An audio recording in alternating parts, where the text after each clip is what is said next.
रावण में और एक सांसारिक भक्त में बहुत बड़ा अंतर है।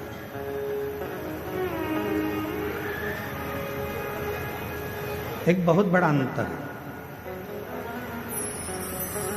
और वो अंतर क्या है?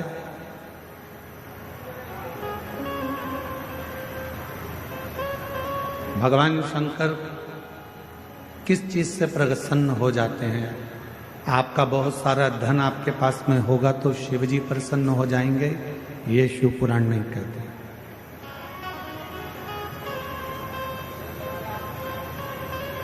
आपके पास में सुंदर काया होगी तो शिव जी प्रसन्न हो जाएंगे, ये शिव पुराण नहीं कहते। आपके पास में बहुत सारी माया होगी, व्यापार होगा, गाड़ी होगा, बंगला होगा तो शिव जी प्रसन्न हो जाएंगे, ये शिव पुराण नहीं कहते।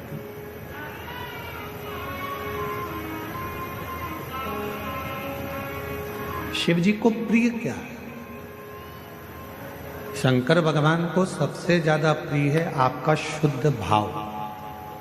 निर्मल मन सो मोहि पावा।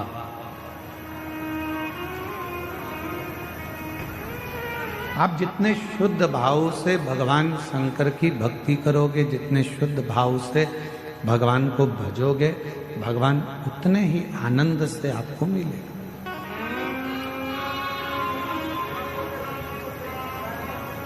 कई लोग हमसे प्रश्न करते हैं कि रावण भी तो भगवान शंकर को भजता था।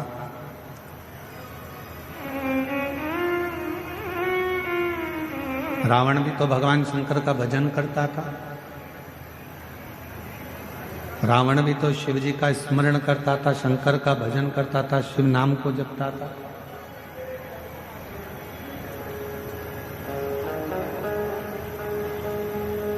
हम आपसे पूछें, बाबा वैद्यनाथ जी की भूमि पर आप बैठकर कथा सुन रहे हो,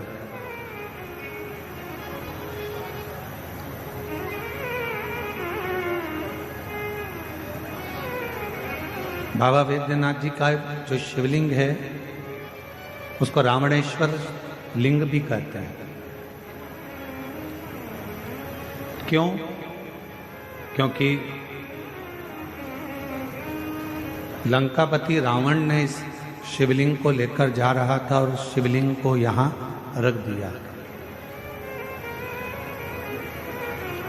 इसलिए लोग इसको बाबा वैद्यनाथ जी को रावणेश्वर लिंग भी कहते हैं। अब हम एक प्रश्न आप सबसे करें, जरा उत्तर दीजिएगा। रावण शिव जी की पूजन करता था कि नहीं करता था? जम के बोलो, करता था। रावण भगवान शंकर की स्तुति करता था कि नहीं करता था? भगवान शंकर के मंत्र बोलता था कि नहीं बोलता था? बोलता था। सब कुछ रावण करता था और सबने देखा कि रावण ने स्तुति भी करी, रावण ने भजन भी करा, रावण ने अर्चना भी करी, रावण ने शंकर भगवान को भजा भी, पूजा भी, स्मरण सब कुछ करा। पर शिव महापुराण की कथा कहती है रावण भाव से शिव जी को नहीं भज पाया। रावण जब भी शंकर भगवान को भजता था तो उसके अंदर भाव नहीं आता था, उसके अंदर ताव आता था। भाव से भजो तो शिव कृपा करता है, तुम ताव से भजोगे तो शिव कभी करुणा नहीं करता है। आज का जमाना बड़ा ताव का है, जरा सी देर में कोई ताव दिला देता है कि तुम्हारी तो इतनी पहचान है, तुम ये नहीं कर सकते, अभी ताव आ गया, अभी लगाता हूं फोन, अभी हो जाता है। लंकापति रावण को उनके जितने अनुचर थे, जितने उनके साथी थे, वो रावण को ताव दिलाते थे। है रावण, तू तो शंकर जी को भजता है, हमने सुना है कि शिव जी से वर मांग। रावण कहता भी देखो मैं कैलाश पर्वत को अपने हाथों पर उठाता हूं ताव में। ताव शिव जी को ताव पसंद नहीं है, शिव जी को भाव पसंद है। फिर किसी ने कहा रावण शंकर को यहां ला नहीं सकते, तो ताओ में गया शिव जी के पास, मुझे तुम्हें लेकर चलना है। ये बाबा वैद्यनाथ जी की कथा कोई साधारण कथा नहीं है। बाबा वैद्यनाथ जी की कथा ये कोई साधारण कथा नहीं है। इस कथा को समझना सरल बात नहीं है। इस कथा का प्रारंभ अगर कहीं से हुआ है तो मां कौशल्या जी से हुआ।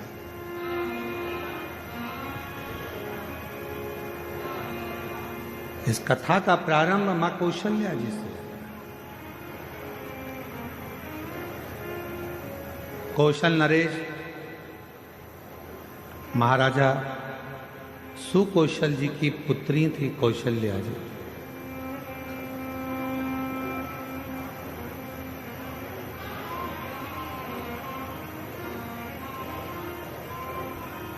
और आप लोगों के तो नजदीक में है छत्तीसगढ़। जिस छत्तीसगढ़ की मां कौशल्या जी थी, छत्तीसगढ़ को कौशलपुर कहते थे, जहां के राजा थे सुकौशल।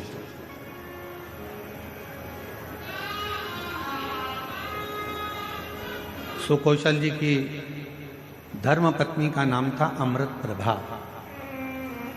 माता कौशल्या जी की मां अमृत प्रभा, मेरे राम जी की नानी। और राम जी के नाना जी थे सुकौशल जी, शिव के परम भक्त थे। और जो कौशल्या जी की माता जी थी अमृत प्रभा जी, वो भी शंकर की भक्त थी।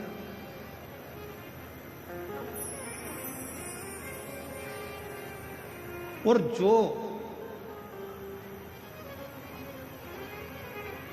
सुकौशल जी के गुरु जी थे तत्व मुनि जी, वही मुनि भगवान मां कौशल्या जी के भी गुरु हुए। वही शिव की परम उपासक थी मां कौशल्या। जैसे पिताजी शंकर जी की आराधना करते थे, वैसे ही उनकी धर्म पत्नी अमृत प्रभा करती थी, और वैसे ही उनकी पुत्री कौशल्या जी भी करते थे। कौशल्या और तेरी कृपा बिना न हिले एक लेते श्वास, तेरी कृपा से तनु तनु। कथा थोड़ी सावधानी से सुनना, क्योंकि आप सब कथा को सुनने के लिए आए हो। इस कथा को अपनी जिंदगी में उतारना, ये जीवन का रस देने वाला। आप लाखों की संख्या में आए हो, पंडालों में जगह नहीं है। हम तो इतना जरूर कहेंगे कि अगर ज़्यादा भीड़ हो रही है, ज़्यादा भक्त यहाँ पहुँच रहे हैं, तो भीड़ ना बढ़ाकर अपने अपने घरों से टीवी पर सामने बैठकर भी कथा सुन सकते हो। जरूरी नहीं कि आप बहुत भीड़ में पहुँचें, और घर से भी कथा का लाभ ले सकते, कथा सुन सकते।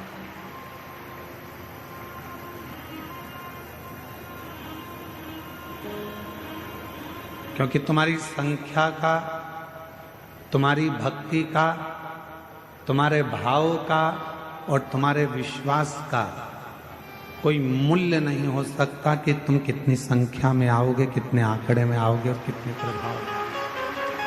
इसको कोई नाप नहीं सकता। तुम ताव में नहीं आए हो, तुम भाव में आए। ताव में आते तो थोड़े बहुत आते, भाव में आए हो इसलिए लाखों की संख्या में आए।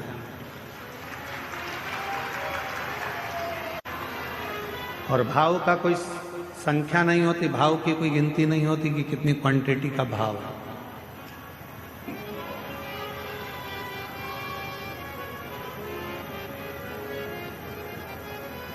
कौशल्या जी मैया शिव जी की परम उपासक, इतनी आराधना माँ कौशल्या जी करती थी, भगवान शंकर की इतनी उपासना करती थी कि शंकर की भक्ति को वो भाव से करते थे, उसमें कुछ दिखावा नहीं था। आज सबसे ज्यादा यदि कहीं विडंबना है तो दिखा देती। थोड़ा धन आया तो हम दिखावा करने लगते हैं, गाड़ी आ गई तो दिखावा करने लगते हैं, थोड़ी सुंदरता परमात्मा ने दे दी तो हम दिखावा करने लगते हैं, थोड़ा विद्वान हम बन गए, विद्वत्ता आ गई तो हम दिखावा करने लगते हैं, कुछ लोग हमारे साथ आकर खड़े हो गए तो हम दिखावा करने लगते हैं कि मेरे साथ ही है। कभी दिखावा मत करो। दिखावा करने वाला व्यक्ति कभी सफलता की सीढ़ी नहीं चढ़ पाएगा, कभी नहीं। आप जितना बन सकता है भीतर से, जरूरी नहीं है कि आप किसी को दिखाओगे, मस्तक पर चंदन का तिलक लगाओगे तो शंकर के भक्त कहलाओगे, बड़ी बड़ी जटाएं बनाओगे तो भक्त कहलाओगे, घर छोड़ दोगे तो भक्त कहलाओगे, अपना परिवार छोड़ दोगे तो भक्त कहलाओगे। जरूरी ये नहीं है कि आप सब कुछ छोड़कर शिव के भक्त कहलाओगे। शिव का भक्त कहलाने के लिए केवल एक चीज चाहिए, अपने अंदर दूसरों के प्रति दया चाहिए, तो आप शिव के भक्त कहलाना प्रारंभ करें। अभी छत्तीसगढ़ की कथा में हमने कहा था कि एक होता है दाता और दूसरे नंबर पर होता है दयालु। सुनी थी आप लोगों ने कथा? होता है दाता, दूसरा होता है दयालु। दाता और दयालु दोनों में अंतर है। जितने भी देवता हैं उन सारे देवता के आगे दाता नाम लगा है। दातार, लख दातार, ये दातार, वो दाता, वो दाता, वो दाता। पर मेरे शिव जी के नाम के आगे दातार नहीं लगा, मेरे शंकर जी के नाम के आगे दाता नहीं लगा, मेरे शंकर जी के नाम के आगे तो केवल एक शब्द लगा है, दयालु। दया क्यों? दातार में, दाता में और दयालु में जमीन और आसमान का अंतर होता है। दाता किसको कहते हैं?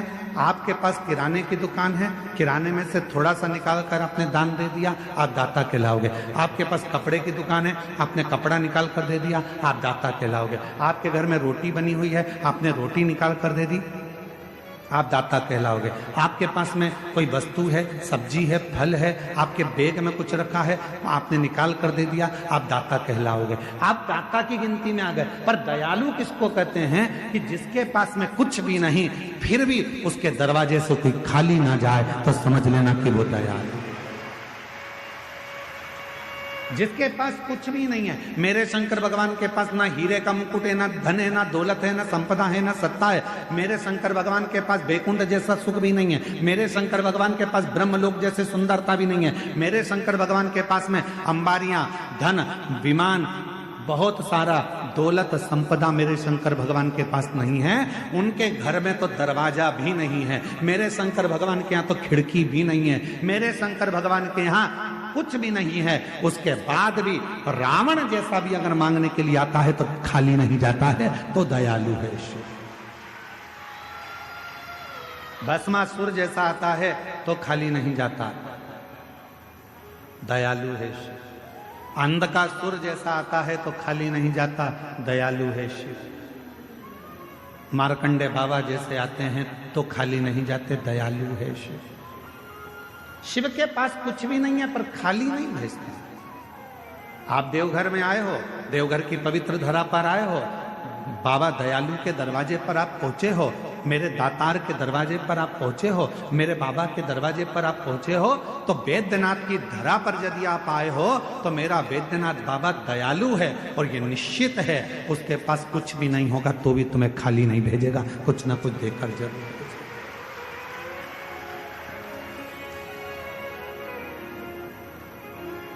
इसलिए यदि दुनिया में कोई निभा सकता है, एक बाप और बेटी का रिश्ता यदि कोई निभा सकता है, एक बाप और बेटे का रिश्ता यदि कोई निभा सकता है, एक दामाद और ससुर का रिश्ता यदि कोई निभा सकता है, एक दादा और पोते का रिश्ता यदि कोई निभा सकता है, अगर पोती और दादा का रिश्ता कोई निभा सकता है, नानी नाती पंती का रिश्ता यदि कोई निभा सकता है, तो मेरा विश्वनाथ, मेरा दयालु वैद्यनाथ, मेरा शंकर ही निभा सकता है। मेरा शिव, मेरे शंकर निभा सकते।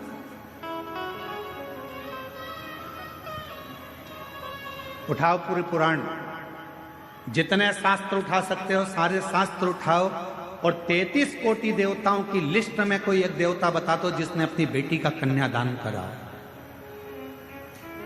केवल एक, 33 कोटि देवता में केवल देव अधिदेव महादेव ऐसे हैं जिन्होंने अपनी बेटी अशोक सुंदरी का कन्यादान अपने हाथों से कर बेटी को विदा किया।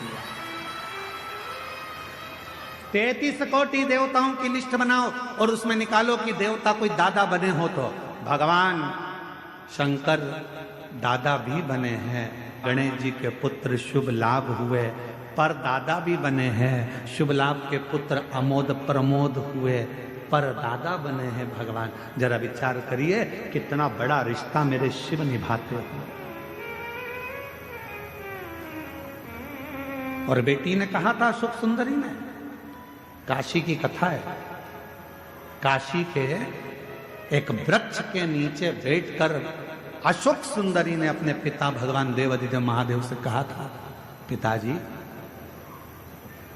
मेरी शादी हो रही है, आप मुझे विदा कर रहे हैं, आप मुझे कन्यादान में कुछ दोगे नहीं? शंकर भगवान ने कुबेर को डमरू बजाकर बुला लिया और कुबेर को खड़ा कर दिया कि कुबेर मेरी बेटी के कन्यादान में जो इसको चाहिए सब दे देना। कुबेर डमरू बजाते से कुबेर आकर खड़े हो गए और कुबेर से भगवान शंकर कह रहे हैं मेरी बेटी अशोक सुंदरी के कन्यादान में, इसकी विदाई में जो इसको चाहिए, जो लिस्ट दे सारा सामान निकाल दे, क्योंकि मेरी बेटी की शादी है और वो विदा हो रही है। अशोक सुंदरी ने हाथ जोड़कर कहा, पिताजी कभी कोई बेटी ये नहीं चाहती कि उसका बाप जब अपनी बेटी की शादी करे तो दूसरे से मांग कर करे। बाप की जितनी सामर्थ्यता हो बेटी चाहती है बस बाप